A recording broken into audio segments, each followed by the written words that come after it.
Good afternoon. It's Wednesday, the 21st of May, and this is the Palm Springs Airport Commission. Welcome, everybody, commissioners, welcome. We're glad you're here. We're going to start with the Pledge of Allegiance. Ken, would you like to lead us today? Yes. I pledge allegiance to God, to the state, to the republic, over the dance.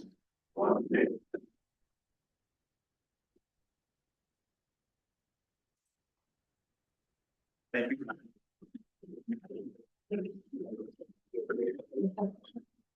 The agenda been posted. Yes, the agenda was posted. So roll call, please. Roll call Banks, Yes, here. Berryman, Here. Burke, Here. Caldwell, Here. Corcoran, Here. Delgado, Evansteiner, Here. Feldman,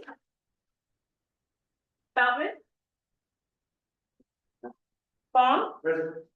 Hedrick, Here. Keel, Here. Martin, Here. McDermott, here, Parker, Sam Lansky, Yes. Here. Boss, Present. Wise, Here. Wiseman, Here. and yes, Here. thank you. We have a quorum. Sounds good. Any changes to be made to the agenda? We need a motion to accept. I'll move. Second. That's Banks, Yes. Berryman, Yes. Burke, Yes. Caldwell, Yes. Corcoran, Yes. Evansteiner, Yes. Baum, Hedrick, Here. Keel, Here. Yes. Martin, Yes. McDermott, yes, Sam Lansky, Yes. Boss, Yes. Wise, Yes. Wiseman, Yes. and Young. Yes. Thank you. Are there any public comments? Members of the public want to speak? There's no scheduled public speakers. Anyone in the room wish to make a public comment? Anyone on Zoom? No public. Awesome. We're looking at the minutes for February 14th. I'd like to approve the minutes. Can I have a motion, please? Motion. Sorry. Go ahead. Okay, that is Banks, Yes. Berryman, Yes.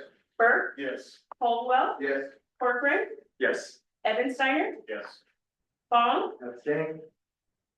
Hedrick, Yes.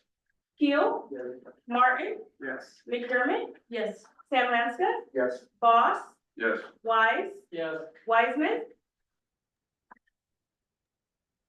Yes. and Young. Yeah. Thank you.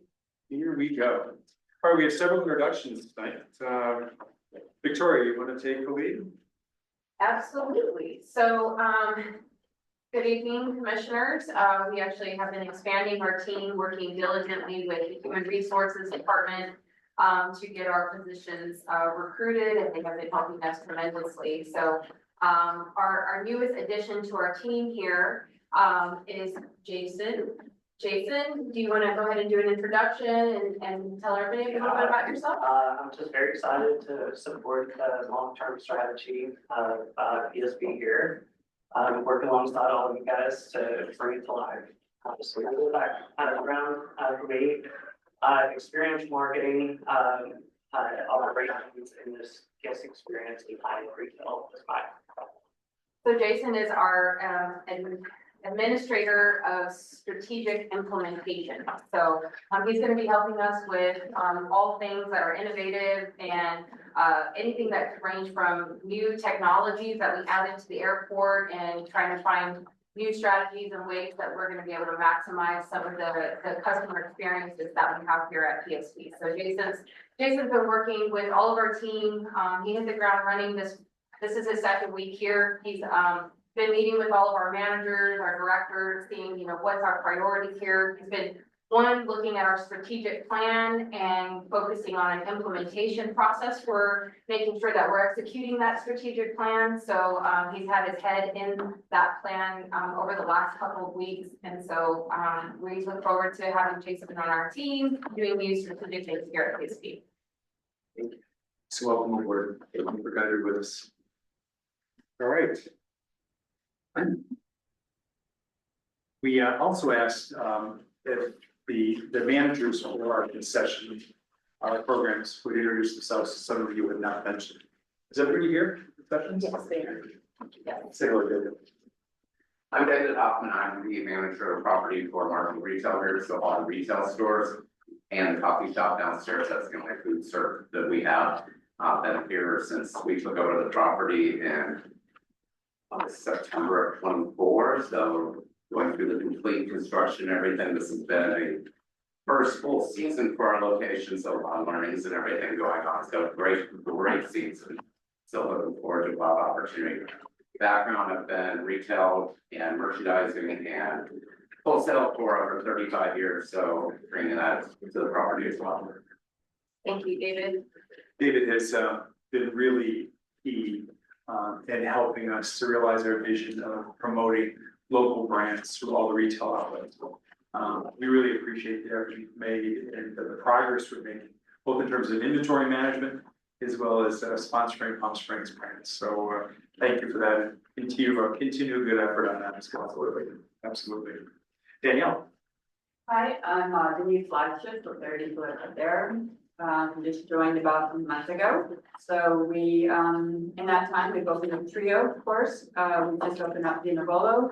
Very excited about that. And then the future holds for Movie Colony. So those are all in the pipeline. For me, I was director of catering for the San Diego Convention Center. Prior to that, director of food and beverage for Civic Theater and Balboa Theater is also in San Diego.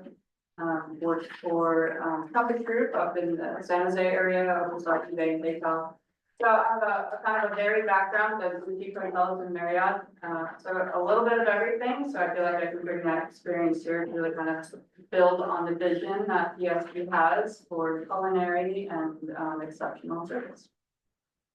Thank you, Danielle. So welcome aboard. Thank you. We know you have a big challenge here. We're really looking forward to supporting you any way we can. Yeah, I'm really excited. I'm excited about the changes and possibilities, so I'm pumped to be here. Bring forward. Get it done, yeah.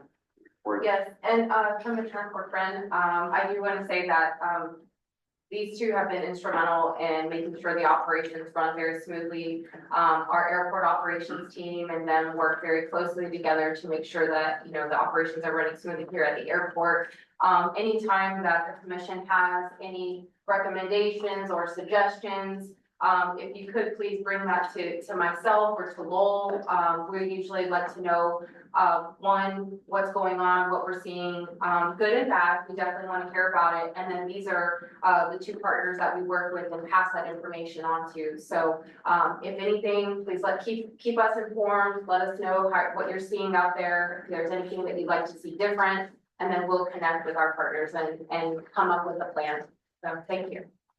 Thanks for coming. I wanted to make sure everybody knew who you were. I look forward to working with you. Thank you. Thanks, Victoria. Thank you. We do have one more, Commissioner Corcoran, Sharon. Sharon is actually on the line, virtual.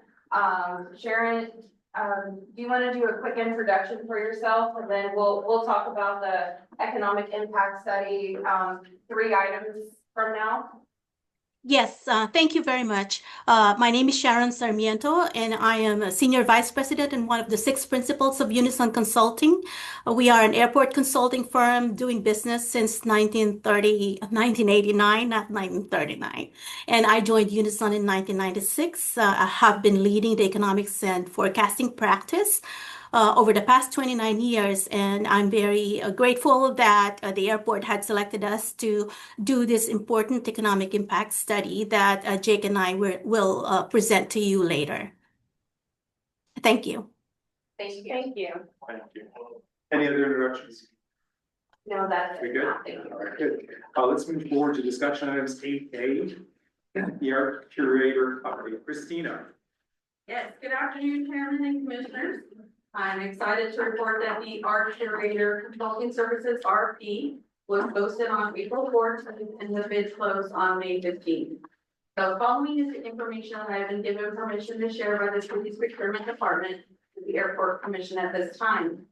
There were 22 prospective bidders that had reviewed the bid information, 3 from the Coachella Valley, 7 in California, and 12 from out of state. 10 bidders attended the pre-proposal meeting where procurement and airport staff answered several questions that were asked by the bidders. And an additional 6 questions were submitted in writing. The Art Curator Consulting Services RFP closed on May 15th and 6 qualifying bids were received. Interviews with the bidders will be held on June 4th, and serving on the evaluation panel will be 3 airport staff members, an art curator from San Diego Airport, and I'm working on confirming which one public arts commissioner will be serving on the panel as well. Any questions? Fantastic. More to come? So I have some additions here, and Harry, you can help me out with this. Sam's gonna represent the commission. We're looking for one other commissioner to join this as well. And I know that may scrub some of the numbers, Christina, so we can get back to you, because it has to be an odd number. There are also some questions around, who has voting responsibilities to review these bids or not. So, Sam is going to represent us, and I'm looking for one other, commissioner to join this process, this bid review process. So if you have an interest, let us know at the end of the meeting, and then we'll work with Sam and Christina on how this will move forward.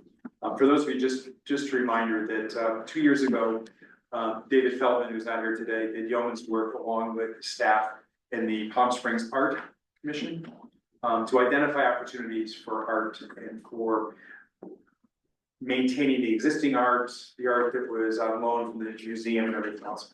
Out of that whole effort, we went up with the mural downstairs, but when a lot of other things were put on hold, we advocated successfully to get our own art curator on board who would manage all the art for the whole airport.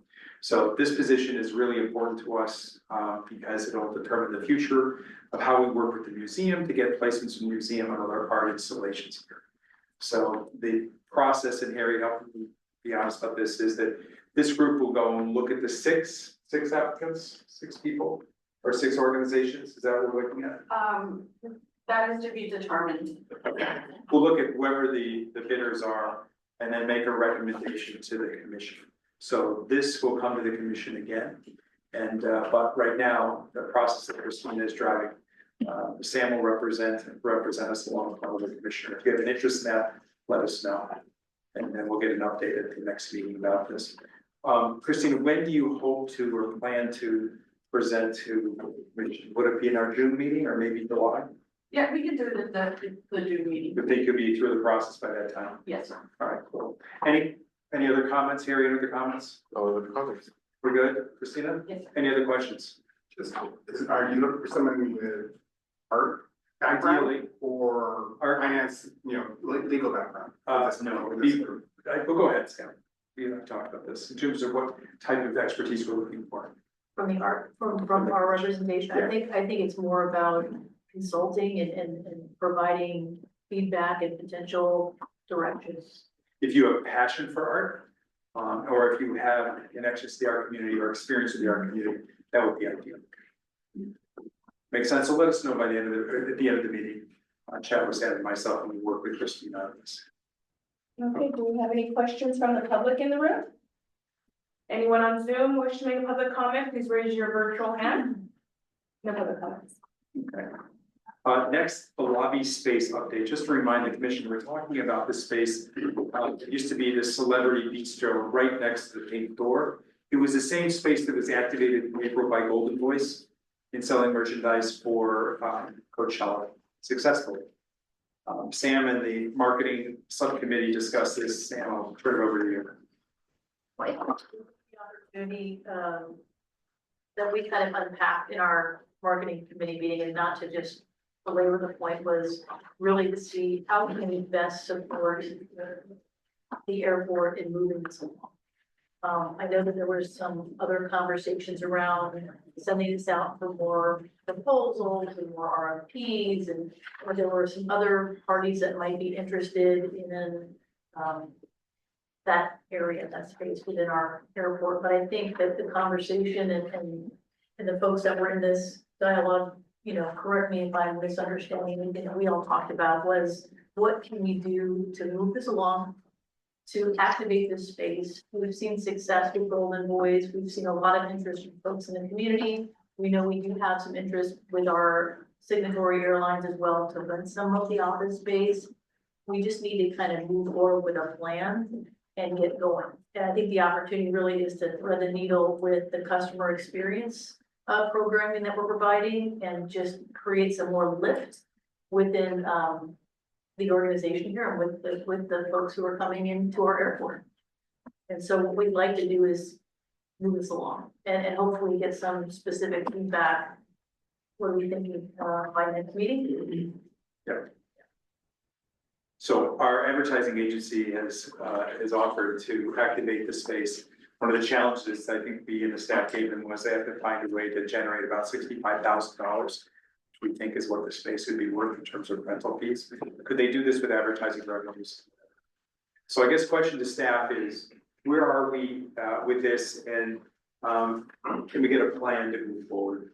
Yeah, so a couple of things. We were, one of the things that we were trying to solve was the balance between aeronautical use, which is a requirement under federal regulations. Particularly when we have demand on the airport for certain space, and in this case, we don't have any space, but we have airlines that need space. So balancing that with the customer experience. So we're trying to figure out that right balance, whether we can segment that area, figure out a way to partition it off, get the airlines some space as well as get some customer space as well.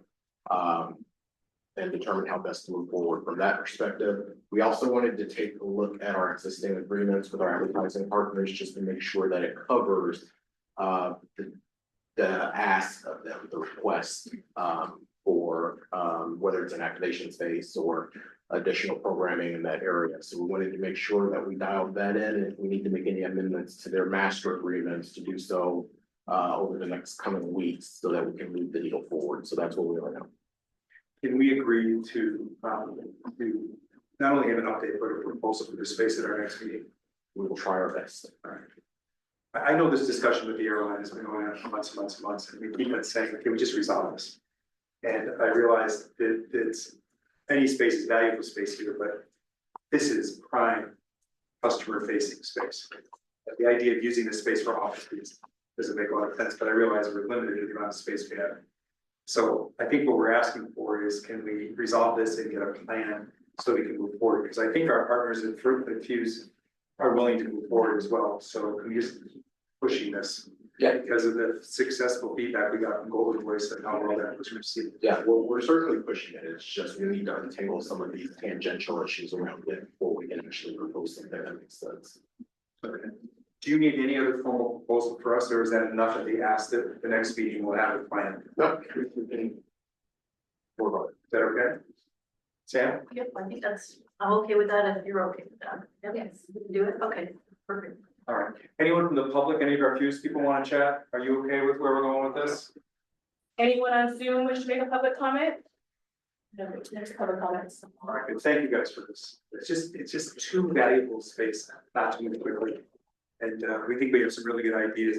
Just one other thing I'll add, I can share this with the marketing committee.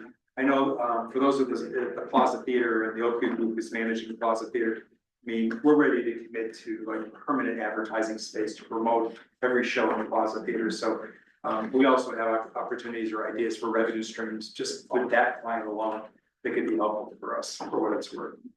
Okay, let's move to the economic impact study. Jake, are you the lead on this? Yes, I'm gonna present here.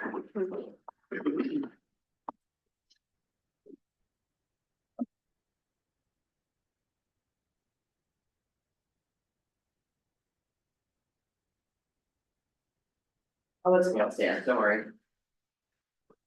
Can you see it?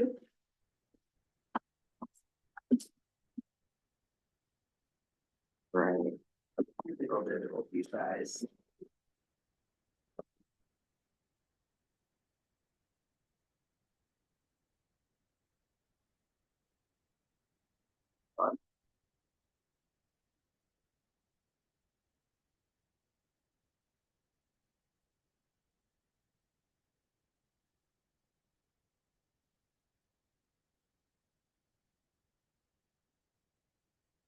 Okay, great. Hi, everybody, Jacob Gracia, Communications with PSP, and I just want to first mention that this is not an action item for you tonight, just purely informative. We want to give you a little bit of information on the economic impact study that we have completed, and share with you all the data that we have learned. I also want to mention Sharon Sarmiento, who you heard from at the top of this meeting. She's going to be also doing a portion of the presentation that follows me, more on the technical side.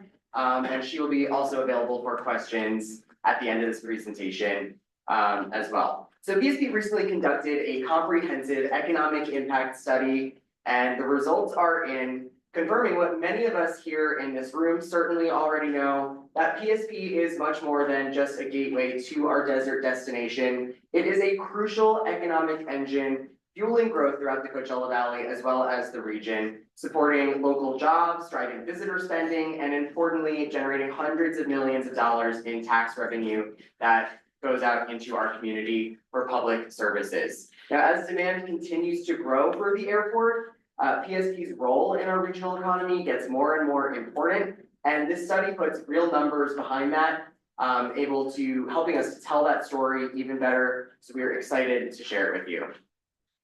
So how do we measure PSP's economic footprint? Well, first we completed this study commissioned by the airport and performed by Unison Consulting. We looked at airport operations, so jobs, wages, revenue from things like airlines, TSA, concessions, and other services that we offer here at PSP. We also looked at the visitor spending, the money that PSP travelers spend at hotels, restaurants, shops, and attractions throughout the valley, as well as the economic impact of airport construction. That's our capital improvement projects and the upgrades that we are working on. The money behind all of that employment that we support, and that income, the wages being paid across multiple sectors here, and then those taxes being generated from governments from local up to federal. The report includes actual data from the airport from fiscal year 2024 last year, as well as 10-year projections through 2034 for our future airport improvements and those capital projects as well.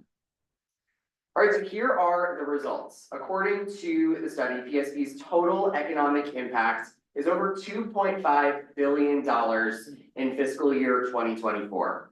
This is the economic activity generated across aviation, hospitality, and other services. Really an all-encompassing number there for everything that the airport touches.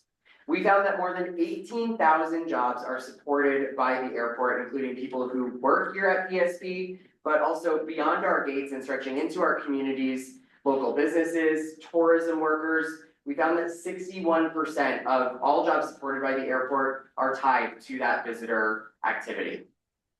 Now, all of those workers were paid $864 million last year in labor income. And I did mention that visitor activity, over $1 billion, $1.1 billion in spending is tied directly to PSP travelers, booking hotels, dining, shopping, and more.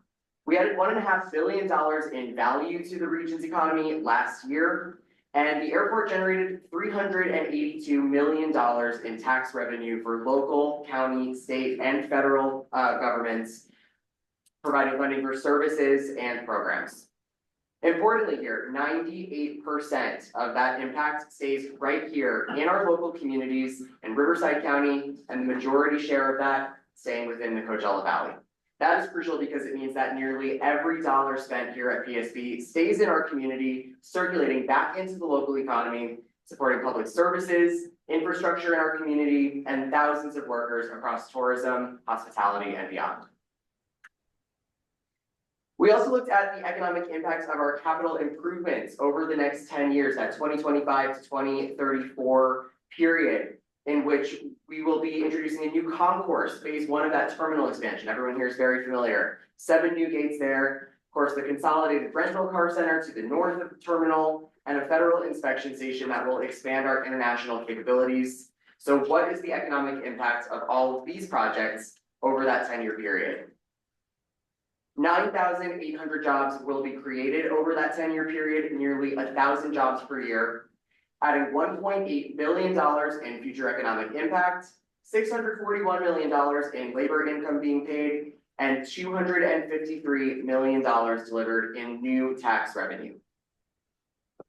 So, as we've seen, these numbers are big, the impact is deeply local, but PSP is not just connecting travelers, we're fueling that opportunity right here in our community and right here in the valley. As PSP continues to grow, we're creating jobs across aviation, construction, hospitality. Local businesses benefit from every traveler who walks through our doors, and tax revenue is flowing back into our cities, funding those services, infrastructure, and improving quality of life for our local residents. Our facilities are continuing to evolve to meet demand as well so that PSP can continue to serve the region for decades to come. With that, I'm going to turn it over to Sharon, who will give us a deeper look on the technical side and the methodology behind this study and how we reached these conclusions. Thank you. Thank you, Jake. Jake did a great job in summarizing the study and the results. So I'm going to talk a little bit more about the conceptual framework underlying those results. So as you've seen, the airport is a major economic driver in the region, and economic impact analysis helps us to measure its full contribution. So what we see happening at the airport is actually just the start of a chain of economic impacts occurring throughout the region. So the dollars spent on airport create multiplier effects throughout the community, and economic impact analysis allows us to measure those multiplier effects. So Jake presented 4 measures. We measure economic impact in terms of employment, that's the number of jobs, and those include full-time, part-time, and even self-employment. The labor income, that's just all the earnings that go to workers, and it also includes business earnings. And value added is regional GDP. So by now we're all familiar with GDP. It's everybody's talking about it these days. And output is actually the broadest. It's the broadest measure. So it's the broadest measure of total economic activity. You can think of it as the sum of all the sales of all the businesses across all industries. So it's sales or business revenues. There are 3 sources, there are 3 ways that the airport generates economic activity, and we group this into 3 source categories. So that's the airport services. Jake has talked about this. These are all the airline services from the airlines, all the terminal concessions, rental cars, Uber, Lyft, the fixed base operators, and other services that occur at the airport. And visitor spending, these are the passengers that visit the area, and when they go out of the airport, they spend on hotels, on restaurants, on shops, and entertainment. So they create economic impact. And everything that the airport spends in improving the airport, maintaining the airport, the capital improvement program, those all generate economic impacts. So how does the airport spending create multiplier effects? So we can categorize economic impact into 3 levels. So the direct impact, so that's the initial spending, and that initial spending creates multiplier effects. That's the indirect impact from business to business transactions. And then the workers that the businesses hire, and the workers, the employees at the airport, they take their pay to their family. They spend it on household purchases and personal purchases. So that's induced impact. So all these waves of spending multiply throughout the regional economy. Now here is another just a visualization on how those multipliers occur. So you have the initial impact, the initial spending. Say, for example, a passenger comes and stays at a hotel, spends $1,000 at that hotel, so that the hotel then will need to purchase supplies from local vendors. So that's the indirect impact from business to business purchases.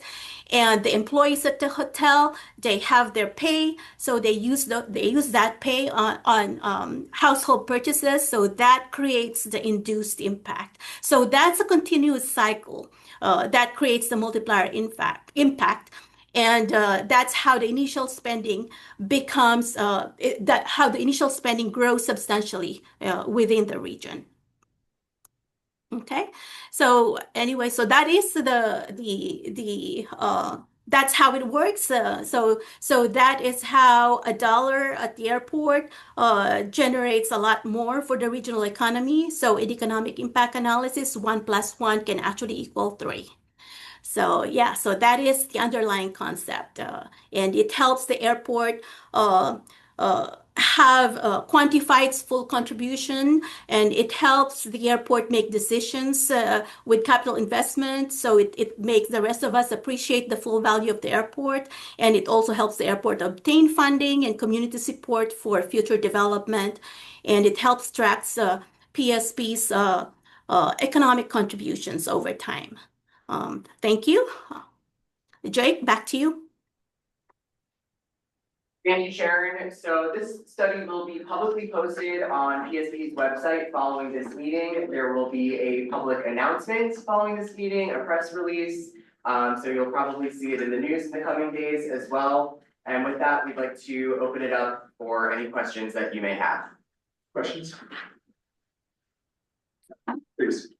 I'm curious, Sharon or Jake, does the methodology used to determine the economic impact, does it vary by region or the type of airport? I mean, we're obviously a small, as you noted in the report, versus, a major metropolitan airport. Is the methodology used to determine the impact different based on region or type of airport? Thank you. Well, the conceptual framework is the same. The implementation of the methodology can be different from airport to airport. And even if the methodology is implemented exactly, the results will not be it will not be easily comparable across airports, because the results are contextual. So they are very much influenced by the scope of activities within the airport. And in the airport business, we always like to say that if you've seen one airport, you've seen one airport. So every airport will have different traffic composition. They will have a different makeup in terms of their concessions, and they will have a different airline mix. So all of those will create differences in the results, and the scale of operations that will also make a difference. And now the multipliers are dependent upon the makeup of the regional economy, and also how the businesses within the economy are dependent. If a lot, and here we see that 98% of the economic impact stays local, so that tells us that there's a lot of that businesses within the region tend to purchase, inputs of goods and services from other businesses within the regions, and that's a good thing. So I guess in a nutshell, conceptual framework is the same, methodology should be similar, but the actual implementation can be different. But even if the actual implementation were exactly the same, the results will be different because of differences between airports and differences between regions. Please. So, Sharon, does the study then provide insight about particular levers that could be pulled here to maximize economic input of the airport? I mean, is there anything specific from the study that tells us where those efforts might best be concentrated for maximal economic impact? Okay, let me restate your, if I understand correctly, you're trying to see if there are things that can be influenced at the airport that can maximize the airport's economic impacts. Is that correct? Yes. Yes, okay. Please say it again. So, yeah, so economic impacts are directly tied to the level of airport activity. Any initiatives that will increase passenger traffic, for example, will directly increase the economic impact of the airport. Capital spending, the economic impact of capital spending is directly what do you call it? Like it is a direct function of the amount of capital spending. So, okay, of course, the larger the capital spending, then the larger the economic impact of that capital spending. I mean, that's what I'm trying to say.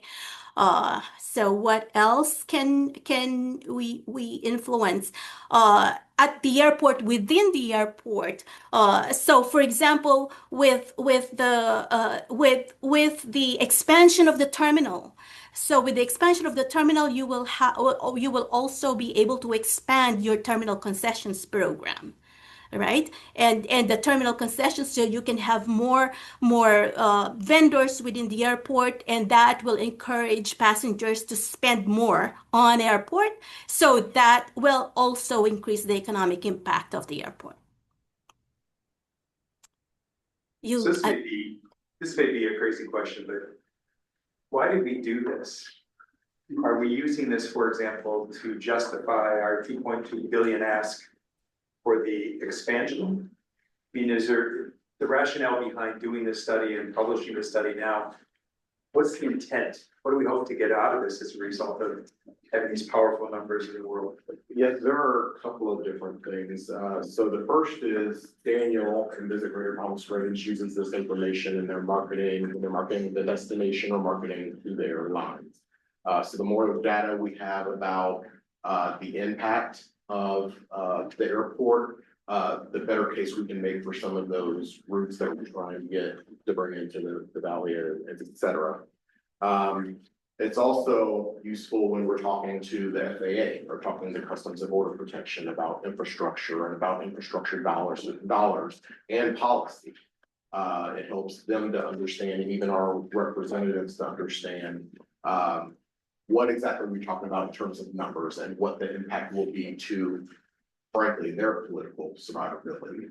And then we also use this for just community education and awareness as well. Sure. I mean, you're coming across the other side of the freeway, and one question I had was, are you able to come to our city hall and do a city council presentation? If you're willing to do that, I'd love to, because, you know, we just redid a strategic plan that included a huge economic development component. And when you're doing business development, this is the kind of thing that, even though the airport is not in our city, it's on the peripheral of our city. And if I'm dealing with economic development people in our town that are coming forward to that, just like I was just at the ICSC thing, got back last night, this is very valuable. When I meet with Hilton and some of the other type of people, different developers and stuff, they ask about these kinds of things. It's huge economic development thing from neighboring communities. So if you'll release into the city hall one of our months, I'd love to have it. Because I know our council would be interested, but I can see the domino effect. And anytime, I was just telling them, it's music to my ears when I hear somebody talk about the multiplier effect. I can talk for hours for all of you, but she and I would probably have just an incredible conversation on the multiplier effect conversation. And so I see this as a huge benefit from all of that aspect of it as well. So I don't look at it as just here. I look at it as it's a valid wide benefit for Huge. Thank you for that. And yes, Jake could be happy to help. Comments, other questions? Hey Sharon, I got a question for you. If I look at table 12 and 5.5, it kind of implies that the economic impact of the 2.5 billion about a third of it goes to the city of Palm Springs, and the rest goes to either other Coachella Valley cities or the county. Did you evaluate what the 1.8 billion going forward from the expansion, will that accrue about the same, 1/3, 2/3, or will it be 50% Palm Springs, 50% other cities? Did you guys evaluate that at all? I do not have, I do not have the study right in front of me. Well, the economic impact analysis, the model that we use, actually is a county-based model. But in the study, in the technical report, we use some other information to be able to allocate the results at sub-county levels. So let me. So, to your question, like, did we do 1/3 or something like that? It wasn't it's not so much based on just an assumption of, okay, like this and that, but we used information about, say, the distribution of employment, within the region. So that's what we, what we did. So we used some other additional data about the distribution of employment, the distribution of population within the region. Now, in terms of spending, we also used another model. It's kind of like a distance-based model to figure out where, kind of imagining, if you imagine like an earthquake, right? Like there's an epicenter, so how that spending will spread across the region. So I'm sorry that I'm not able to answer your question more precisely right now in terms of numbers, because I don't have the report in front of me, but I can get back to you on that. So did you say which table are you looking at? Table 12? Table 12 and 5.5. All right. Yeah. Yes. Now, If I can take a look at that and come back to you later, if I can do that, is that okay? All right. Yeah, if you could just let me know how the Yes. distribution of the 1.8 billion you would. Yes. Okay. Please. Maybe just bear with me, but I'm curious, how fluid is a report like this in relation to today's sort of political climate? I guess where I'm going is things like the unknowns of Canadians returning in the fall and other impacts like that. How does this report track that fluidity, I guess? Are those things tracked? How often, and how do we see that in that? If you're talking about the seasonality of travel, it does not affect the study, because the study measures the economic impact of the airport for the entire year. Bigger scale. Yes. Yeah. So if you're talking about, like, say, in the future, like given the current climate, political climate, geopolitical climate, we've seen articles, we've been reading articles about airlines seeing a weakening of travel from Canadian visitors. So now that is not, we have not measured the effect of that in this study, because the study looks at the past, the actual activity in fiscal year 2024. I guess that was my question around the fluidity of it. Would it update at some point based on some actual data points? Yes, our contract is actually to do the initial study based on fiscal year 2024 and with 2 updates.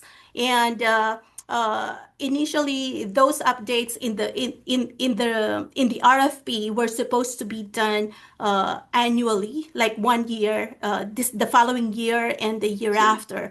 But I was thinking about that perhaps it's going to be too soon to do that. So I have not yet talked to Harry and Victoria about this, but I have in mind to probably to recommend spacing the updates, maybe not not immediately next year, but the following year, so we can have so that way it will we can measure a bigger incremental change rather than just a small incremental change from 1 year to the next.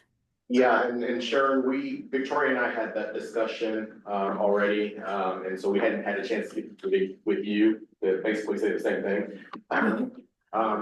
So we're on the same page with that. Typically, these studies, they're normally a statewide study. So the state of California would do one for all airports in the state, but they do them every 3 years or every 5 years, something like that. We decided to do one on our own because we wanted to know what was happening locally and be able to advocate for our interests locally. Great. So, Kevin? Yeah, Sharon, I was just wondering, you described that different regions have this different kind of multiplier effect. And I was curious if there was any research on strategies that regions could use to sort of increase that multiplier from direct spending to economic impact. There is a parallel study that's being done right now. It's a study. It's an economic development planning study for the city. So in fact, our contract is a sub, to that larger contract. So I believe that economic development planning study will address, your question. Great, thank you. So, Jake, what do you do with this? How do you promote this now that this is? There's gonna be a press release that goes out tonight, and then in the morning, we have created infographics based on this PowerPoint, similar to what this slide looks like and several others that I shared, that will go across our social media platforms in the morning. We'll do it in our next newsletter launch next month as well. And so the goal is to get this information out there. Pretty powerful stuff. Any other questions? We're often reminded we're a city of 49,000 that has an infrastructure of a city of 1 million people, and it's because of this. You really see the impact this airport has in this community, let alone the broader Coachella Valley as well. Really powerful stuff. And to the extent that we can use this to hopefully support our efforts to generate funding for our long-range plan even better. Good work. Thank you so much. All right, let's move forward. The marketing update. Anyone from the public? Oh, sorry, anyone Wish to want to make a speak up?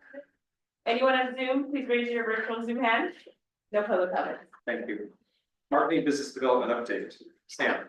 Okay, so I'm gonna do my best to summarize about an hour and a half meeting in 3 minutes, because I know we have a lot of couple key things. I know just kind of building on what Jake had just shared with us regarding the economic development report, really the work that the team here is doing.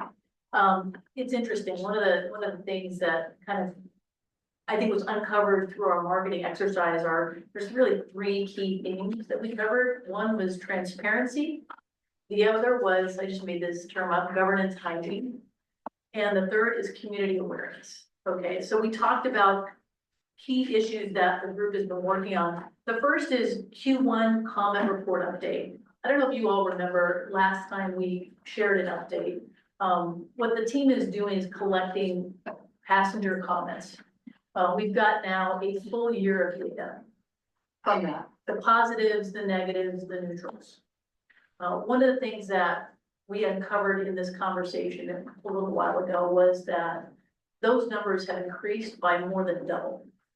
So that good news is the work that the marketing team is doing to kind of get the word out about PSP and all the great things that we have to offer here is working.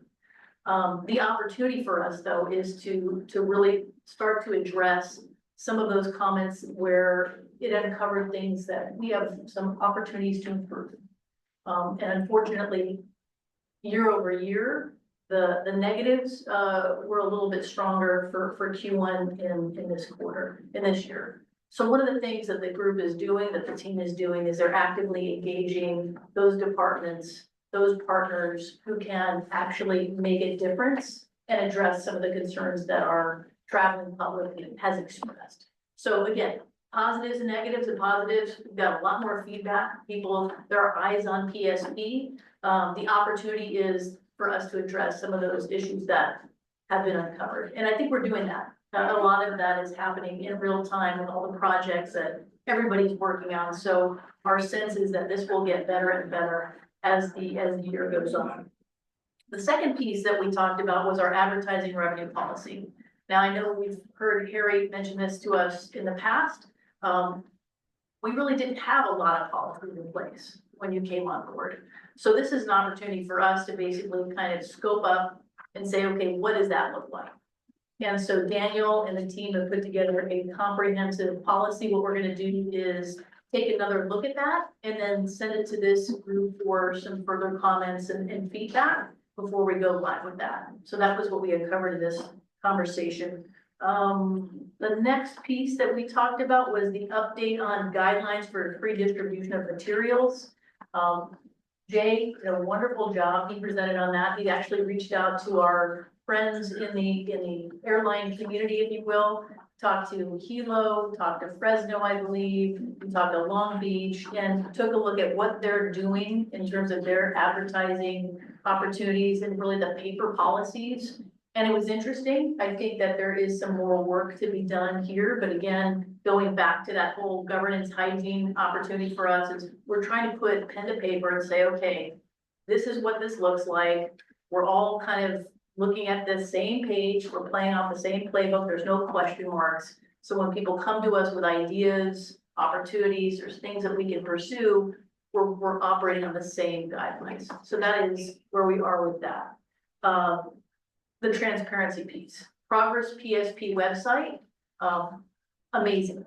A lot of work goes into creating a website, but also really a microsite. Credit to this team. Jake did a wonderful job making this presentation. Basically, what we've got is a microsite that details all the different projects, the capital improvement projects that we're currently working on, how much they cost, what's the purpose of the project, and by when do we think those projects are going to be complete.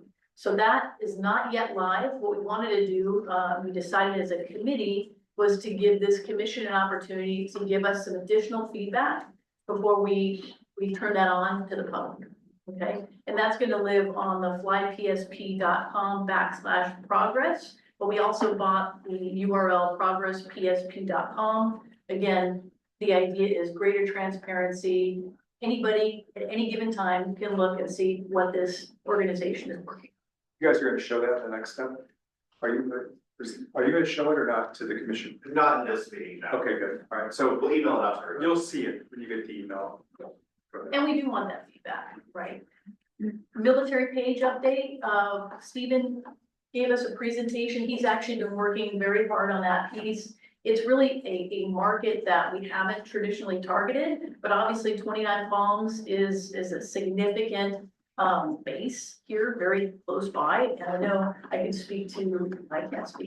you do quite a bit of work with the military as well. And the idea behind having a set page is that we're appealing to those families, the folks that are in the military, letting them know what discounts are available to them, and really how are we supporting that effort. And so I know I'm kind of really distilling that quickly, but it's a great page and something that is going to be a wonderful resource moving forward. And of course, the last piece we talked about, which we talked about here, was our lobby activation update. And I think we're all systems go on that. So we had a pretty productive meeting. Was there anything that I left off that you guys feel like we can do? Great synopsis. What were the top 2 or 3 issues that people had problems with? They were infrastructure based. right? So I'd say that there's like more than 20% of the negative comments, I think we're in that infrastructure bucket. You Yeah, want to speak capacity on- issues, it comes with having so many passengers in our limited footprint is really the root of that portion of the comments. So, what, bathrooms, parking? Bathrooms, parking, long lines, no seating, really just too many people for the space we have. Yeah, thank you. Those are questions. This, and I'm not sure if you've seen the military pages yet. No, I was just informed about it, I'm looking forward to seeing it. It's really well done, and I'll be interested in your feedback on that. Thank you. And then Seymour as well, since you've done such a great job with that community. I think you'll be pretty thrilled with what they've done, but we may be missing something, so be sure to look at it and give us a feedback. Definitely. It is live at flypsp.com/military, but everything on there. Thank you. So just to confirm, we're gonna send out this new progress PSP thing to all of you to review. It's really comprehensive, and I think it'll give the community a sense of just the scope of all the stuff that's happening here. We ask you to review it and send any questions you may have about either the scope of things, the timing, the numbers, anything that doesn't look right. Send your feedback to the marketing team on this, because we want to get your fingerprints on it before it goes live, but it's a pretty comprehensive piece of work. We want you to see it before we go public. Anything else? Awesome, thanks, and thanks to the marketing subcommittee. It was a really good meeting. Okay, Any questions from the public in the room that wish to make a public comment? Anyone on Zoom, please raise your virtual Zoom hand. No public comments. Dick, you want to tell us about this? You're gonna take the lead on this. Y'all see it in your packet? It'll be on the screen as well. Okay, good. Okay, so we just want to make sure you guys are aware and saving the date for the special joint meeting of Conference City Council and boards, commissions, and committees. It's Tuesday, June 17th, 5 o'clock is the appreciation dinner. 6 o'clock is the special meeting, and there is a request to RSVP, I believe by June 6th. So if you're planning on going or thinking about going, for planning purposes, they have asked that everyone in this room RSVP one way or another. So mark your calendars, Tuesday, June 17th, and RSVP as soon as you can. If you have questions, you can reach out to airport staff or the city clerk's office. So for those of you who are new, who have not been to this before, all the commissions come together and they sit at tables. And this is the city's chance to say thank you for all of the volunteer effort that's gone into these commissions. And each commission has a 2 or 3 minute free slide presentation where they talk about what they're working on. Obviously, there's a lot of interest in what's happening at the airport. We get a lot of attention at this particular meeting. Unfortunately, both Todd and I have to be out of town, and so we've asked Sam to do the 2 or 3 minute presentation about what we're working on at the airport.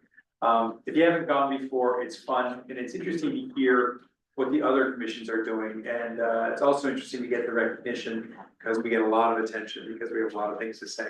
So if your schedule permits, we encourage you to go. And again, represent all of us and learn more about what else the city is doing. And Sam will work with you on all that as well. Anything else? And also, so we can't go. Who do they RSVP to, Jake? We have an email that we can send out. Okay. I know the city clerk's office, Cassandra Edney recently sent out an email to everyone, so please check your emails. If you emails, that's where you'll find where to respond. And I can we can forward that. There's a link in that email, you can click on to respond. If you have any difficulty getting into your city email, please contact Tanya and Fred, and we'll make sure that we get it forwarded to you and get it worked out for you for your email account. Thanks. Hey, one more thing, I forgot on the marketing update, on the advertising policy piece. There were some recommendations that came out of the marketing group. Danielle, are you going to update those? First question. Second question is, Partners of Fuse, do you have your fingerprints all over this? Have you guys seen it and has it been socialized with you yet? Not any changes have been made. We've seen the last version. I spoke with Scott, Alex and Scott just earlier this week, and so I don't have they've seen all the changes that have been made that were presented to you guys today. And are we taking that to the full commission our next meeting? I can't remember what the next step was. Yeah, we decided that, I'll make the edits that you guys suggested, I'll send the documents to you, Commissioner McDermott, for review and final approval, and if you're good, then we'll send it to full commission in June, if we're able to. Good. And you guys should see it as well. Yeah. Fine. Thank you. Okay, marketing update? Oh, just a question, does anybody have any questions in regards to the boards and commission special joint meeting The update? board dinner, anybody want any questions? The next Anybody? perhaps? Perfect, thank you. Okay, Daniel J, marketing update? Good afternoon. So we're gonna lead off with April passenger numbers excitingly, and I was really happy to see this considering the political climate we're seeing. April was our fourth record month for the year, bringing in 406,506 total passengers, 6.3% gain over 2024. And I think, Jake, is this now our busiest? Or was March? March is our busiest ever, I believe. Anyhow, it's a busy April. It's a good thing to see. So I know a lot of us are kind of thinking ahead, cautiously optimistic about passenger numbers. So I have a new data tool available to me that tracks the information on the daily number of passengers going through the checkpoint. It's a couple days behind, so right now I have data of May 1st through May 17th. I took a look at it, we're averaging 5,317 people a day through the checkpoint. That's not passengers, that's everybody through the checkpoint, so it does include employees. I checked the same time period last year, we're averaging 5,238, so we're averaging 79 more people a day right now through the checkpoint so far in a month. So hopefully May numbers will come in at least maybe even with May last year or possibly a slight increase, so that's looking good for us right there. Looking at sorry. Moving on ahead to scheduled seats. So for our seats, summer is still holding up and looking really, really strong. June's up 12.6% compared to last year, July 17.8, July 10.4, and September is almost 13%. Some of the leading factors to the seat increase for you guys over the last year, San Francisco had a runway down for construction, but United Lab had a reduced capacity in summer. We also had some effects of the 737 MAX issue bothering us that time, had some reductions due to that. But also this year, if you recall, Alaska converted Portland to year-round daily service, so all year outside summer service with additional flights to Portland. And of course, Frontier rejoined PSP as a year-round airline, so we have their additional lift in the summertime as well. So very positive looking ahead so far in the summer. The next page, this general air service update. If you guys saw the news, Delta announced seasonal Saturday service to Boston. We were very excited about that. We had two previous airlines running that route, and we're able to had to end it. Delta will be starting service on November 8th of this year, and they'll seasonal in April 25th next year. I want to remind everybody, when Delta first started Seattle service on here, they're doing Saturday only. They're now running that daily in season. So we as a marketing team will do everything we can to support that. Along with JFK, hopefully get Delta to add more frequencies to both destinations. So fingers crossed on that. I also want to do an update on the Canadian arriving seats. There's not much of a change since the last meeting. June, July, and August. June still up 8.7%. July and August are still down about the same amount. And then September's up. So far, September hasn't changed since last year, since the last commission meeting, still up 8.7% for arriving Canadian seats. So far things are holding steady right now, so I will take that. And let's see, next one. Oh, this little fun piece I want to tell you guys about. So our volunteer navigators, every spring we do an annual appreciation luncheon for them for thanking them for their time and their volunteer hours out here. This year we held their luncheon at the Agua Caliente Cultural Museum. Mayor Hart attended. He welcomed and thanked them for their volunteer time. He also presented certificates for 5 and 10 years of service. Last year when we did this, we actually had people receiving certificates for 15 years of service and over 20 years of service. We have, I think, 2 navigators that have been with us since the start of the program 22 years ago, I think. So when you go down the desk, stop by, thank them for their time they spent here. They're a great service to our passengers. And then also after that, the museum staff gave them an educational tour of the museum. If you guys know, I'm sure you realize this, but passengers are always stopping by the information desk to ask them, what can I see? What can I do over here? So we're doing these luncheons. We do an appreciation lunch in the spring, and in the fall, we do kind of a going into season luncheon where we give educational updates on here's what's changed for passengers to impact them, yada yada, so they can answer questions, right? But we're doing this offsite in different places, like at the museum this time, we've done the tram, we've done the living desert, just going around trying to call them like a fam tour or a fam trip for the navigators. So that way they can see the things that we have to offer and really speak in an educated way to the passengers we're asking things to go and do around town while they're here. So next up we have Elvina Bolo. If you guys haven't seen that yet, that opened last week or 2 weeks ago? 2 weeks ago. 2 weeks ago. I was on vacation last week, so that didn't happen.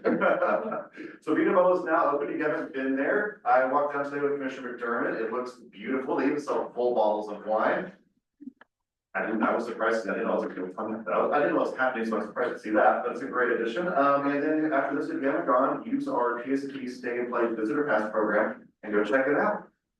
Next slide, Jake. This is about Cactus and Cloud. Give an update on Jake. I'm gonna let you present this one. Yeah, just an update on what we spoke about last month as far as the request from Commissioner Corcoran to provide some context to the name of Cactus to Clouds. It is of course named after the famed and storied hiking trail that goes from behind Palm Springs Art Museum, ascending up over 10,000 feet to the summit of Mount San Jacinto.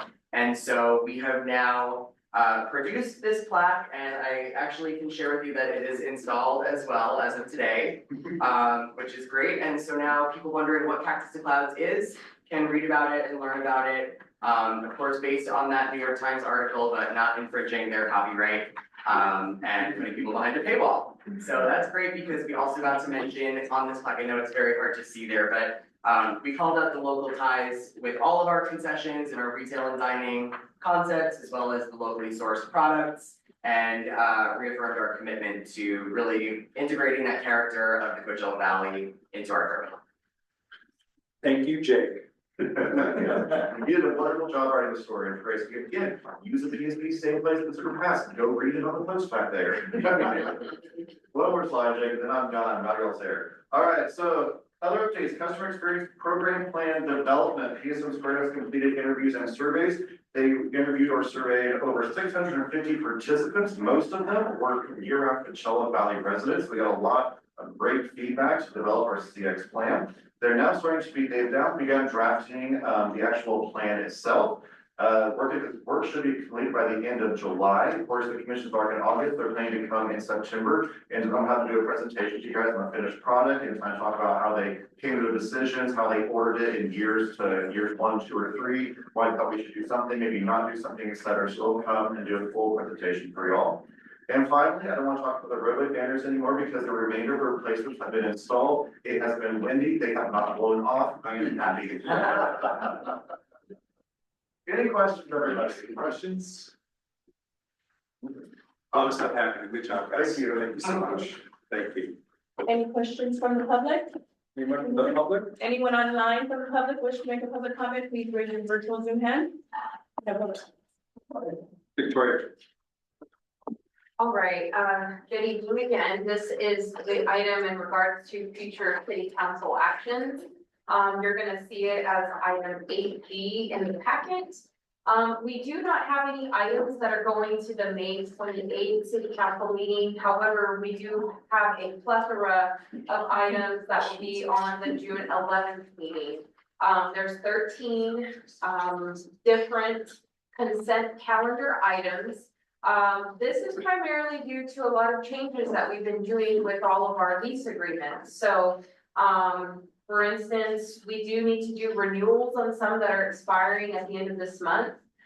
We are doing some renewals that are expiring this year and doing some new contract extensions that you'll see for Worldwide Flight Services, West Aviation Services, and these are tenants that occupy space inside of the airport. So Marshall Retail Group, you'll see that we're doing an amendment on there because we're adding the pink door.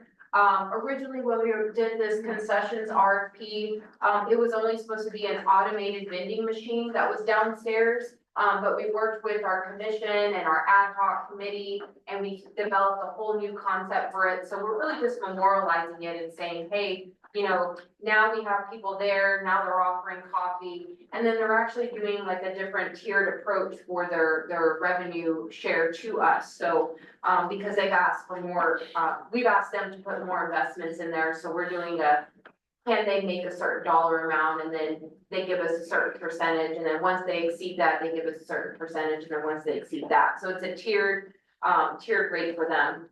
And then the duty free, we've been working with them diligently. Our our planning team has been, working on trying to get them set up in the Bono. With duty free, which we've never had before at Palm Springs, which primarily caters to our Canadian traffic. And maybe this is a good reason why it's not up yet, because, you know, our Canadian traffic just went down just a tad, but, we are working on getting them set up in the Bono. And, it requires a lot of extra steps. We have to make sure that the storage that they're putting all of their liquor is, what is it called, locked, and they only have access to it. So there's a lot of new things that we're learning as we transition to have duty free here at the airport. So, so anyhow, we're memorializing that in their contract. Same thing with USO. USO, we are extending their contract. They were in a holdover period, so now we're actually memorializing it, saying, hey, we're going to be extending you out for a year. And then we have some other ones in there like Push Media, AeroCloud, which is our cooperative agreement for common use at our gates. And then baggage handling system, we hope that that one is going to be on the June 11th after the bids close for it. So we're anticipating that that will be there, as well as some grant acceptance agreements and some other locksmith services, parking management services, and our rental parks and Southern California Edison. So lots of different things that are on that. Does anybody have any questions about anything that you'd like, Commissioner McDermott? So thank you for this. And again, forgive me from coming from a place of I'm the newest one on this team here. It's a lot to bring to city council. So my question to you all, and I know Harry, you came in from the Seattle role.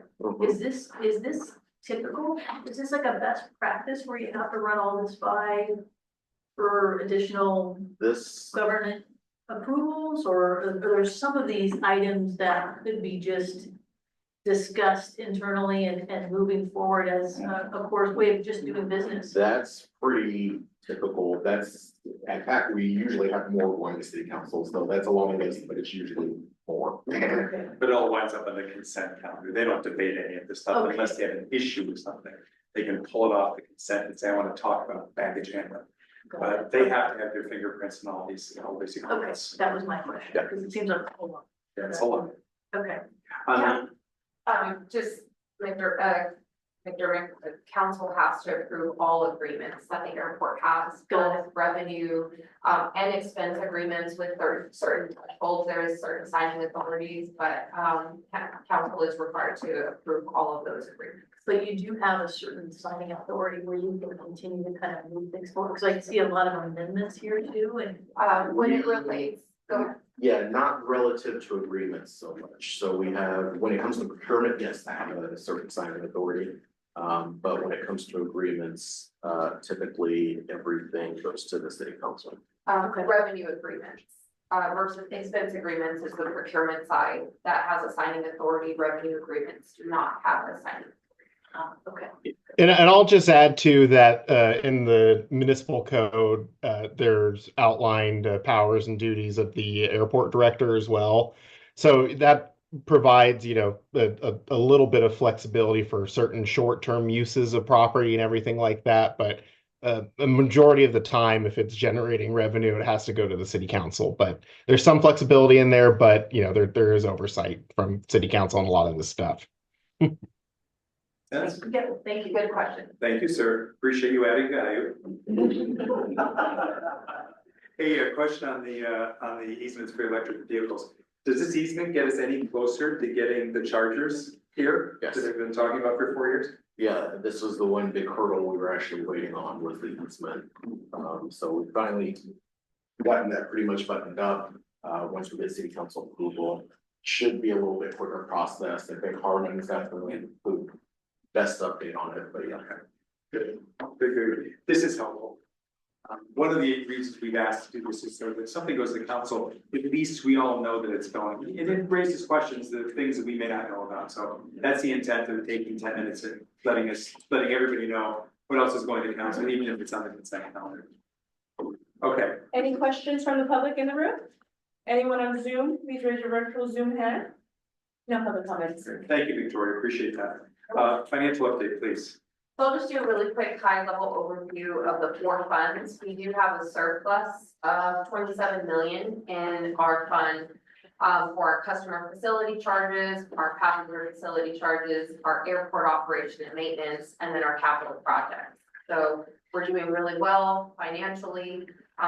We anticipate having potentially a surplus of about 35 million at the end of the fiscal year. So, and again, and this is all four funds combined. Out of our fund 415, which is our operation and maintenance fund, whatever the surplus is, we do have to split half of that with the airlines because that's what our agreement calls for. So we anticipate maybe being around about 15 million. And then we split half of that with the airline. So, but we are in a good financial position. So it always raises the question about if we have this surplus and we have all these things we want to do, should we be more aggressive in trying to get some of these projects through the airlines? Vis-a-vis handing back $15 million back to the airlines? Yes, so it is a requirement to always do half, but then what happens with the half is that we put it towards our capital projects. So it goes into our fund balance. So essentially our, like our baggage handling system, that's gonna be our next largest project that we're gonna have to fund that system. So anything that we have a surplus in, that's going towards our baggage handling, so that when that project is ready to start, we're able to actually fund it. We have enough cash flow to be able to fund it. And so, yes, it's great for us to put it towards our capital projects, but we just gotta make sure we have enough money to fund this one large project that we're about to get into, in the next year. Other questions? Back to the baggage handling. At one point, we had a grant from the FAA for the baggage handling. We lost it. And then it was reapproved, is that correct? Yes, so we actually have quite a few grants that, are in line for us. As long as we are able to select a contractor, we have contractors bid, I believe bids closed, Jeremy, correct me, May 28th. So, we have about 60 million in grants, for this particular project. There's about 4 different grants that we're gonna get from different types of federal and TSA funding. But we do have a total of 4 grants, about $60 million. And are we assured that we're going to get them? We have been in constant communication with the feds and with TSA about it. So we're very sure, but we're not 100%. We're very, very sure though. And is there a possibility of a clawback once we have the money? Not once we've signed an agreement, no. However, is there the possibility that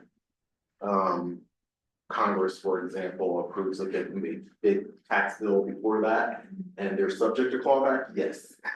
So speed is. But I mean, there have been there seems to be a lot of agreements out there that have been canceled midstream. And and those are being challenged in the courts right now. But the FAA at least is signaling that we don't really have much to worry about. The TSA side, we're a little concerned, but I would say I think we're in a pretty good place based on where we are with the bids. That's true. Thank you. Other questions? Okay. Anyone from the public in the room? Anyone on Zoom? Please raise your virtual hand. No public comment. Employment update hearing. So employment, recruiting and retention is going well. We just wrapped up interviews for a security manager position today. We will be extending an offer as soon as I can get back to my office. So that was pretty successful. Really we just got mostly a handful of maintenance positions that we need to fill. Maintenance in particular has just been challenging because of finding people with the right skill sets. But we're working on that. I know Jeremy's been working with the maintenance manager aggressively on getting people in the door. So overall, we're in a good place. Good. Any questions on employment? Anyone on Zoom wish to make a public comment? Please raise your virtual Zoom hand. Anyone in the room? No public comments. How are we doing? Good, anyway. Thank you, Mr. Chair, respected Commissioner, Arvind Singh, Project Manager. I'll give you updates on item BFJ. So first of the project is the Bono Concourse Escalator. So as I explained last time, we actually hired on-call engineering firm RS&H. The task order was signed in April. We actually had a kickoff meeting on May 12th. It was a very good meeting. So the next step is they will give us a preliminary report by mid-June and a final report by mid-July. So as I explained last time, we are providing two options. One is to replace the escalators as it is, what the cost will be, what the timeline will be, what the efforts will be. And the second is to extend the footprints towards the west side, which is on the lower surface, to extend it. So a lot of this depend on the result, how the analysis comes back. We are hopeful by the first preliminary analysis, we should have some rough order of magnitude to present. So I'll keep the commissioners update on this project. As I said, so mid-June is our first preliminary report pending. The second project is a Measure J project, which is a shade structure. We already have on-call architect Gensler working on a shade study. They provided us some options of design. The design looks like for the TNCs in the front of Exeter terminal, the taxis in front of the terminal and also the TNC. What we are waiting for is the cost estimate, because that drives us, how much is the cost estimate to design and to construct those structures. We are expecting it by end of May, and then staff will analyze it, and we are proposing to go in front of HSPB in July with the design. So we are making progress on that. The third one is one question. Sure. Victoria, how much Measure J money did we put towards that? Do you remember? 1 million. Was it 1 million? Shade structure. So again, for those new, we voted using Measure J funds that are restricted specifically to airport use for the shade structures. We had $1 million into it. So we get these cost estimates. We'll be interested to see where relative to that. The third one is the outwall baggage handling system, as we discussed here. So the first time when we went out for bid in February, March, there was only one bidder. It came more than our estimate. On April 24th, we rebid it. We had a job walk on May 7th. There are about 7 contractors who came for the job walk. As I said before, the bids are due on May 28th, which is a big milestone. So we'll see how the industry is responding to our bids. We are hopeful. And depending on the bidders' information, we'll, as Victoria said, we'll start lining up our funding, going to the commission, to the city council, and also to the airline. So big milestone is bids due on May 28th. The next project is our design phase of the restrooms on the terminal side. We did have revised our scope, and now we are proposing to design, and it's brought forward to you last month also is the Bono and the courtyard. We have got a rough order of magnitude proposal from the vendor, which is our on-call architect Gensler, and actually we are moving forward towards issuing the task order. We are hoping to line it up in next 3 to 4 weeks. So by the next fiscal year in July, we should have a kickoff meeting to move this project forward. Next project is another Measure J project, which is the outdoor concrete furniture, the mid-century. There's no update. We are actually expecting those delivery by mid-July. Everything is in line. We don't see any delays. There's some lead time but we haven't heard otherwise that there's going to be a delay. The next project is a newer one that we are making progress. So just to give a background, in October of 2023, the airport applied for a competitive grant. It was a FAA grant for zero emission vehicles and infrastructure pilot program. Last year, around September last year, we were awarded that grant. The good thing about that grant is that 90% of the purchase for these trucks is covered by FAA. Our share was only 10%. So we are actually moving forward to procure 8 zero emission pickup trucks for the airport and some chargers. The bids actually went out yesterday on May 20th. There was a lot of work that we have to do with FAA to make sure that, the scope needs to be advertised for X amount of days, and they need to approve the scope. So we did all the background work with FAA, and the bids are due on June 17th. So we are hopeful to bring forward to you guys' attention to see what the results are. After this, the last project I want to update, it's not in here, is the charges, the Southern California Edison, to Mr. Chairman's point of view. So just to give some background, we have all the charges that we have procured, I think about a year and a half ago. So we have 80 chargers that the state airport has already in possession. The program that Southern California Edison proposed was, it's called a charge ready program, where they will bring all the infrastructure, so they will spend all the money to bring the lines to us. They will pay for the switch gear. So there were two lead items. One was the easement that actually we are taking next month to the city, and the other was the lead item for the switch gear. So last information that we had, and we had a meeting with Southern California Edison, is that they are actually ready to come start installation in the next couple of months. So we are lining ourselves to procure a general contractor. So once Edison brings the line here to all the stubs, we have a general contractor install those chargers. So everything is coming in line. Hopefully next 4 to 6 months, we should have this project done. So there's a good progress on this one too, and we will start reporting into it if the committee likes to have. Where are you gonna put them? These are going on lot B. So if you're looking at the water feature on the left side towards El Cielo or the Loop Road we have, there's about 40 parking structures for units. 80 chargers will be placed at 80 locations. So there will be 80 charging places, and which is a significant number of charging places with a zero emission because of the totality of the total parking that we have. So we are excited for that. Great. Questions? So I just have to ask this question about the bathrooms.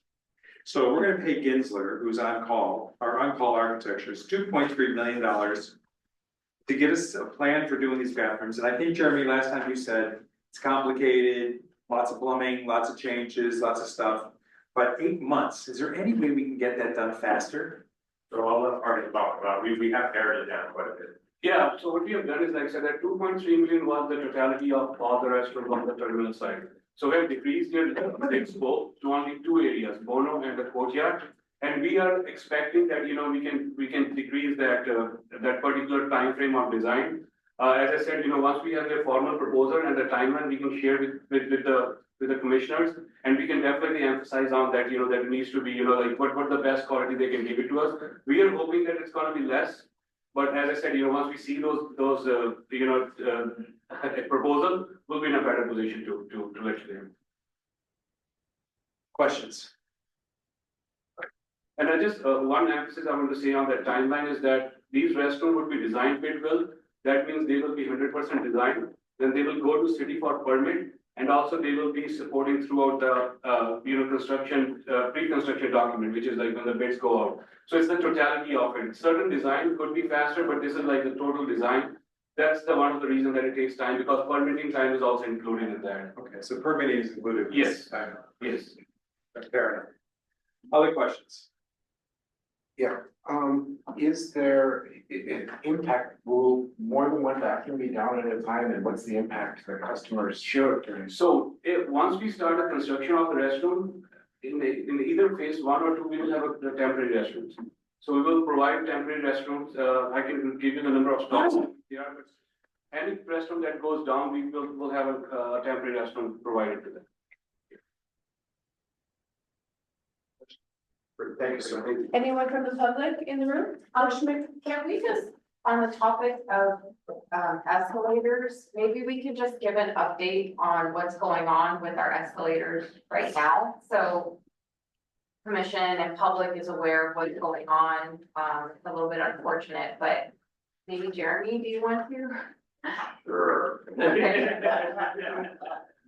We're having some issues with our up escalators that the railings are tearing apart and coming out, and we have some bearing failures on our up escalators. So if you are traveling through, you will see that down. And we're currently working with our vendor TK to get a proposal in our hands so that we can work on getting the part. But we're hearing that the parts are probably 2 to 3 weeks. And then it's going to take about a week to repair. So we're going to be down without enough escalator for a bit while we wait for the repair. But we do have an elevator that. We have an elevator, and we do have, we're utilizing our Sierra folks that were helping us with the baggage handling system, moving bags.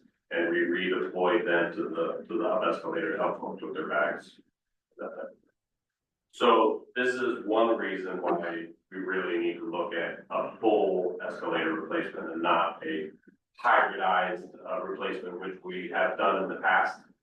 But that's gonna become at significant cost, and they no longer make escalators to fit the pit size that we have. So there's gonna be significant structural changes, most likely that will come from this assessment that RSNH is doing for us. And when is that assessment done? They are reported. July. Yeah, like July. July, yeah, July. So this just reinforces this discussion that's been going on for months, right? And I guess the ask I would have on behalf of city council is, what do we have to do? Either to, I don't know if you double the budget, I don't know, what would you have to do to move this as fast as possible? And I'll just, you don't have to answer this right now, because we've asked the question many times, but you know, this is this continued bad news. You know, I know you hate giving this reports, we hate hearing it.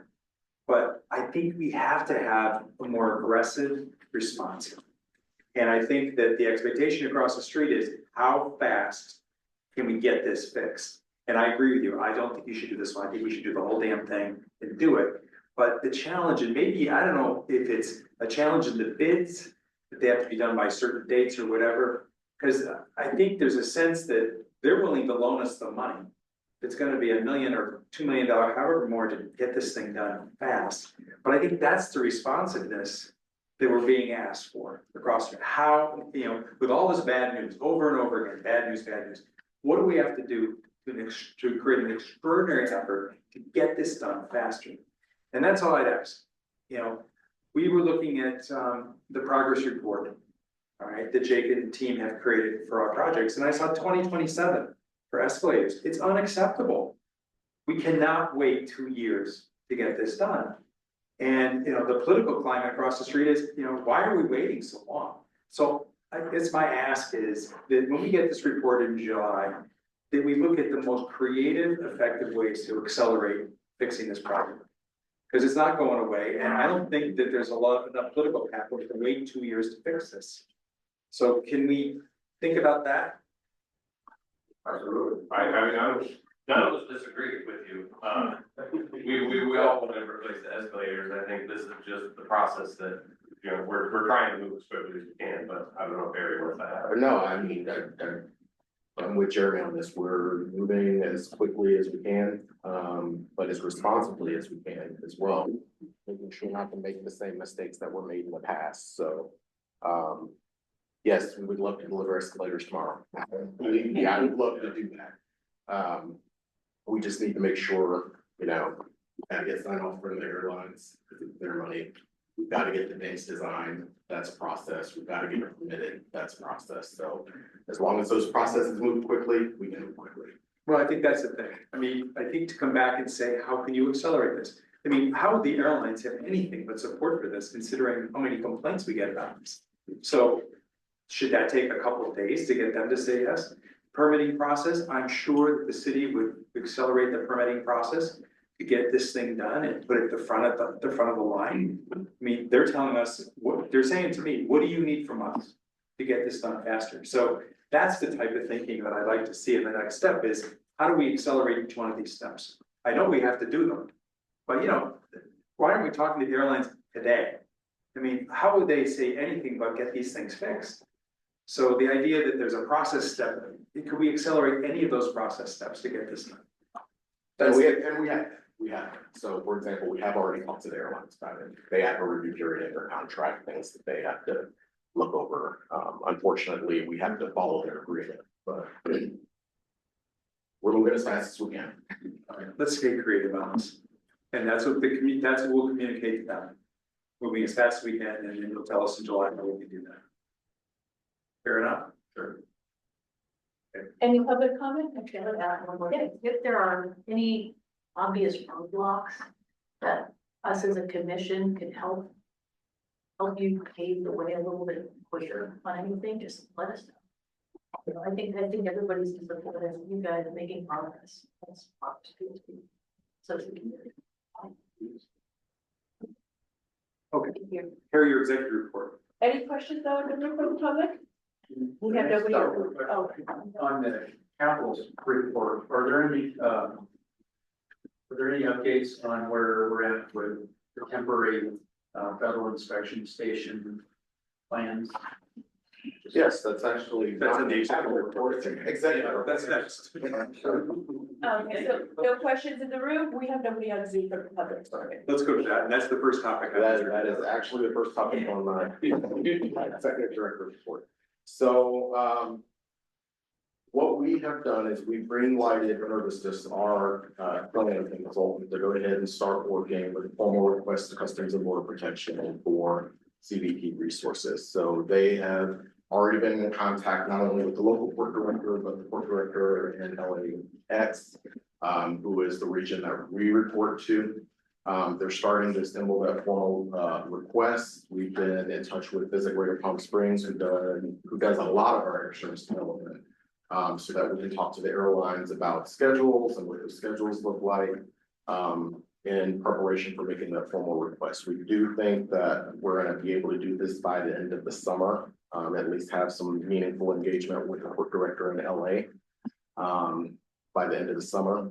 Really what we are subject to is the political climate right now. So right now, Customs and Border Protection would tell you they're short by about 6,000 officers. And so we're competing not only with the northern and southern border, but all the other airports that want additional officers for their FIS. So we're going to try and make the best cases possible. We do know we have broad support from the community. We're starting to collect letters for that. We are engaging with Congressman Calvert, Congressman Ruiz. We had a discussion with Senator Schiff about it, and eventually we'll need to have a discussion with either the current or incoming governor about it as well. But that is happening behind the scenes right now. Enervistas is taking the lead on that. In terms of the facility itself, that's going to be contingent on what happens with the rental car facility and what happens with some of the other projects. So a lot of these projects are linked or tied together. So we're trying to clear the way as much as possible to make the FIS happen as quickly as possible. Our internal goal is to try and make this a 2027 thing, to get resources and get a temporary FIS set up at least, because we know in 2028, there's a big regional event that we're trying to get prepared for. So that would be the Olympics. The Olympics. You mentioned in your report that we need to demonstrate that there's at least one airline who are interested. I know this is more probably Greater Palm Springs. Have we identified that, or is that part of the process? Yes, we know. I've had conversations with one airline that is definitely interested. I obviously can't talk about it in public, but they are a current airline of ours. Daniel's been in conversations with a couple of airlines. You know, Gary from Visit Greater Palm Springs has had some communications as well. So there, from what I know, there are at least 3 or 4 that are interested. Questions about this before we move on? Go ahead. All right. Just by way of information, over the last couple of weeks, we completed an annual emergency response tabletop with the staff. And that included not only PSP staff, but also our airlines, our fire department, police department teams, and city staff. This is a required tabletop. The FAA requires us to do an annual tabletop. And then every 3 years, a full-scale exercise. So we had our full-scale exercise last year. But we had a really, really productive meeting with the airlines about response, about how we coordinate with each other, should there be an aircraft accident or incident on or near the airport, about gaps in that emergency planning and what we need to focus on in terms of improving those gaps. And then how do we coordinate better just throughout the year going forward. So a lot came of that exercise, and something that you all typically don't see that we do behind the scenes. But some very productive conversations, and given recent events, definitely needed for the airport. Was there any big gaps, anything that made you worried, or things that come out of this as a priority to be fixed? A lot of it is we don't have some of the structures in terms of things like family assistance in place, or we don't necessarily have redundancy in terms of mass transit. We have a mass casualty accident, things like that. But lately, not even lately, my team has been rising to the occasion on identifying those things and trying to put those things in place as we go. So is the fire department, police department. So we're getting there. It's just taking a little bit of time. Question 7. In light of this weekend, I'm glad to hear we're doing this. Rental car P3 feasibility. So background on this, last week, we had a kickoff meeting for a public-private partnership feasibility to fund the north side of the rental car facility as well as the auxiliary lot on the south side. That conversation included airport staff, economic development, the city manager was involved as well. Catholic Christian Rockwell was involved as well as Frasca, who are legal and financial consultants. From that conversation, we decided the first of many steps was to do a lot of background work on our ordinances, our governance structure to identify whether this was feasible or practical from the perspective of do our documents actually allow us to do this, and what legal considerations will come of that. So our consultants are working in the background on that. Jeremy, who's on the call, has been involved in that process as well. So that's moving right along. We had another meeting Monday where we set some timelines for how this is going to move forward. So we're going to be meeting on a weekly basis to discuss these issues, make sure everybody's doing their job and getting documents assembled, and we're identifying what gaps we have. And then the hope is by mid-August sometime that we'll be wrapped up with that phase of the process. We'll have a firm understanding of what needs to happen. And then from there, we'll move into a value for money process and then make a real policy decision about whether we're going to pursue a public-private partnership for a rental car facility. So we're kind of moving pretty quickly on that. 2 questions. First is, will the Q3 also include the terminal area and the additional gates? Since that is not the plan right now. However, a lot of financial analysis is happening behind the scenes, and that may be a future discussion because my goal is to get as many projects as we can out of a public-private partnership. But there are also some legal considerations and territory considerations that we need to factor in there. Because it seems like from a construction viewpoint, that would make the most sense. Yeah.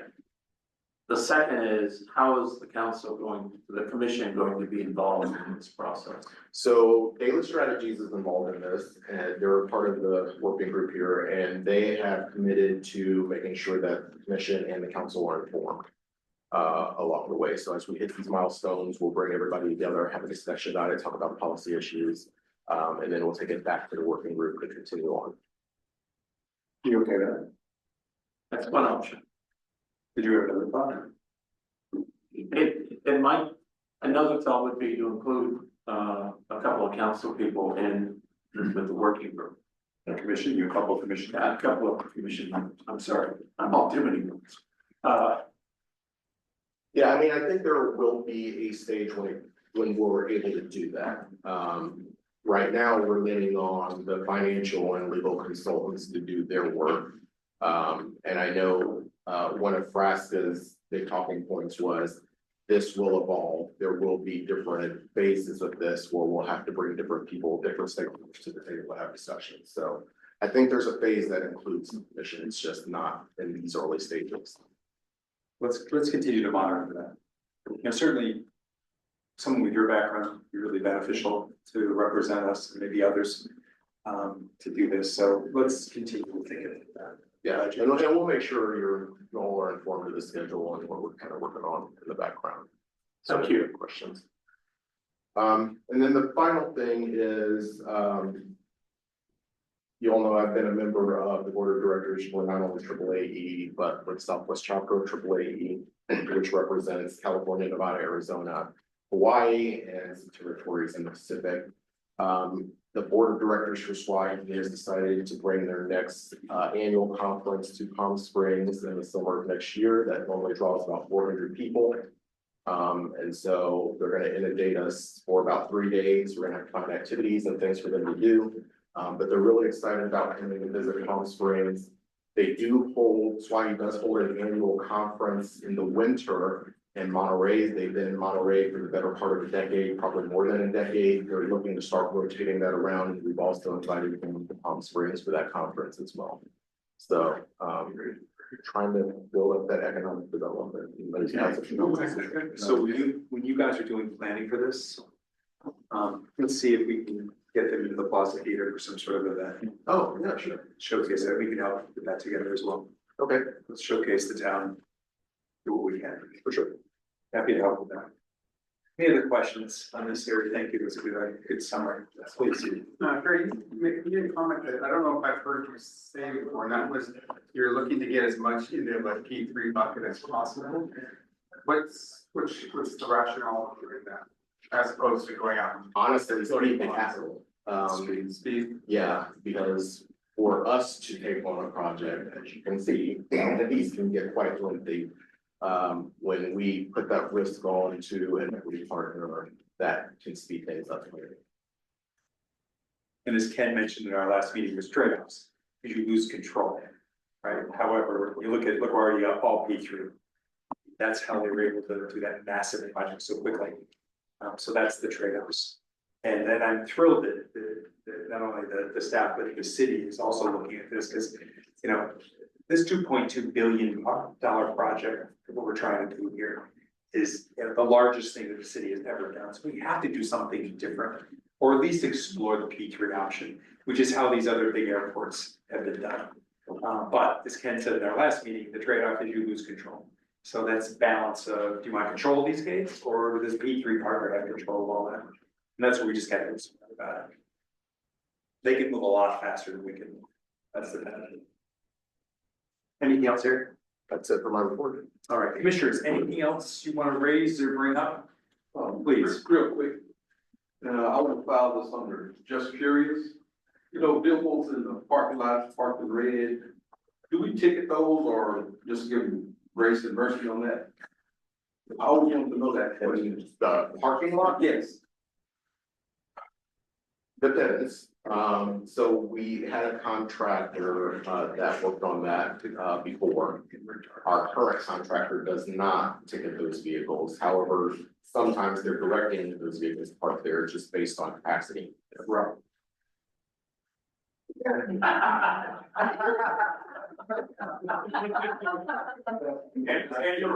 Just tell them you know it. Your car is going to be broken.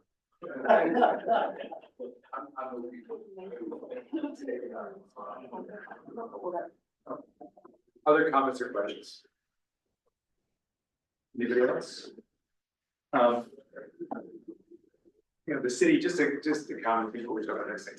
You know, the city went through a lot this weekend, continues to go through a lot.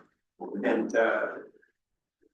when you look at the economic impact of what this airport does, for not only for our city, but also our community, the work that we're all doing and the progress we're making, you know, I think is providing the economic support that hopefully will get some of these small businesses to survive and to improve. And I know there's efforts going on. The city is trying to promote fundraising efforts to help the small businesses. So I just want to acknowledge that, you know, that our community is suffering, but the work that we're doing here will have a huge impact on getting everyone back on their feet.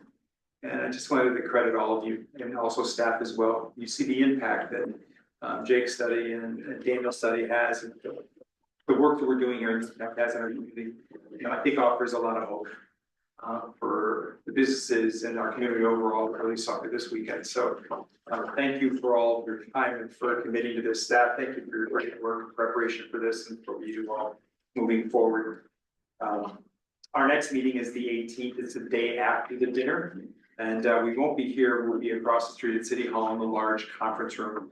And that's a conference room which is right behind the City Hall meeting areas. You go into that entrance and you'll get to the large conference room. Anything else? And also anybody interested in joining STEM and the art thing, please hang out. Otherwise, I think we're ready to wrap. Anything else? We're good. All right. Thank you all. We'll see you next month.